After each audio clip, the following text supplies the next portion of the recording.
Hey everyone, and welcome. Today, we're going to unpack the really provocative ideas from Karma Nayak's book, Kalki 2026. In this explainer, we're breaking down the book's biggest claims, which you'll see try to decode ancient myths using the language of modern physics, genetics, and even AI. So the book kicks off with this massive claim. It really sets the stage for the whole argument that this ancient system of control is, right now, on the verge of a total collapse. And what's threatening it? A new way of looking at science and information. It's a pretty bold statement, so let's dig in and see how the author actually backs that up. Okay, so here's the game plan.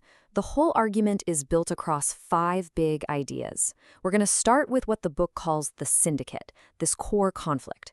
Then we'll get into the decoding, how it reinterprets nature, gods, and evolution. And finally, we'll look at the book's vision for a full-on digital revolution. All right, so first up, let's talk about this Syndicate.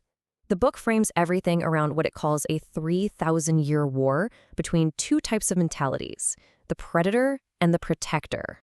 The author lays out these two groups in pretty stark black and white terms. The idea is that a small 10% minority, the predators, who are all about extraction and hoarding, have been controlling the 90% protector majority for thousands of years. But here's the key. The book argues this control wasn't just physical, it was psychological. And it was done by hijacking the protector's own scientific knowledge and twisting it into myth. So, this right here is the linchpin of the whole argument.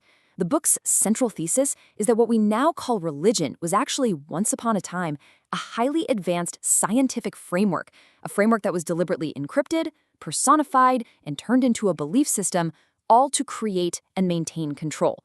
So let's see how the book tries to prove this. This is where it gets really interesting. Let's talk about the BGVAN code. The book takes the word Bhagavan, which most of us translate as God, and says, nope, it's not a person. It argues it's actually a scientific acronym for the 5 core elements of nature. Okay, so it breaks down just like this. B is for Bhumi, representing the solid state, the Earth. G is for Gagan, which is space, or the vacuum. V stands for Vayu, the gaseous state, basically the air we breathe. A is for Agni, which represents the energy state. Think heat and light. And finally, N is for Nir, the liquid state, or water. So you put all that together, BGVAN, and according to the book, you don't get a deity, you get a formula for nature itself. The argument is that by personifying these elements, the Syndicate could control the resources. For example, if you're taught to worship a river god, you're probably less likely to question who actually owns the river. All right, so if Bhagwan is a code for nature, what about the gods themselves? Well, the book takes this decoding a step further and applies the exact same logic to the Hindu trinity, Brahma, Vishnu, and Shiva, reimagining them not as divine beings, but as the fundamental particles of an atom. So here's the breakdown. Brahma, the creator, is mapped to the positively charged proton, the particle that gives an atom its identity. Vishnu, the preserver, is mapped to the stable neutral neutron. And Shiva, the transformer or destroyer, is compared to the superdynamic negatively charged electron, which is responsible for all chemical reactions and change.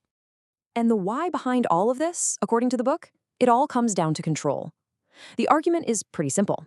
You can build a whole power structure around a deity that demands worship, obedience, and offerings, but you can't really demand that for an electron, can you?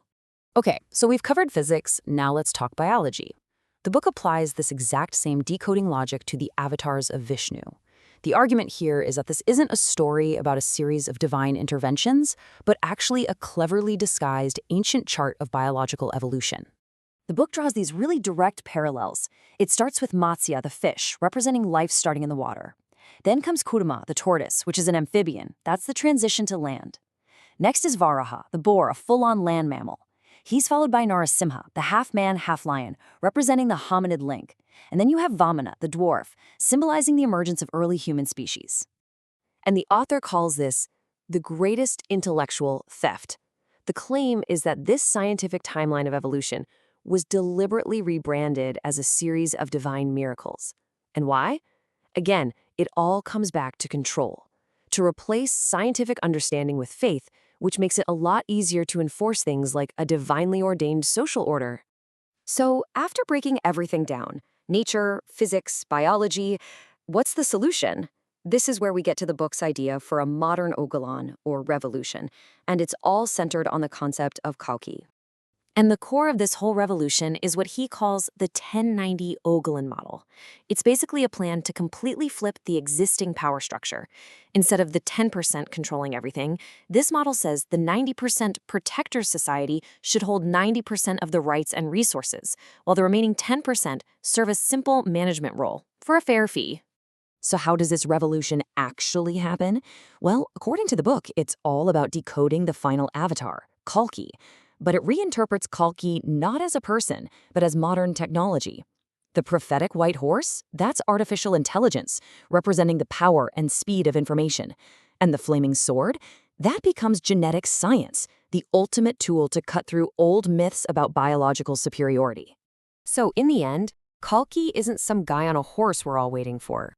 The book argues it's a collective awakening. It's the 90% protector society finally waking up, armed with the undeniable logic of data, AI, and genetics, to peacefully take apart that 3,000-year-old system of control. And that really leaves us with the book's final, pretty mind-bending question. What happens when we stop waiting for ancient prophecy to come true and instead start decoding it as the technology we're building right now? It really forces you to rethink the entire relationship between myth, science, and who holds the power. Now, if any of these ideas have got you thinking and you want to go straight to the source, you can check out all of the author's work and social channels right here. Our job is just to lay out the arguments from the material, and we definitely encourage you to explore it for yourself. Thanks so much for hanging out for this breakdown.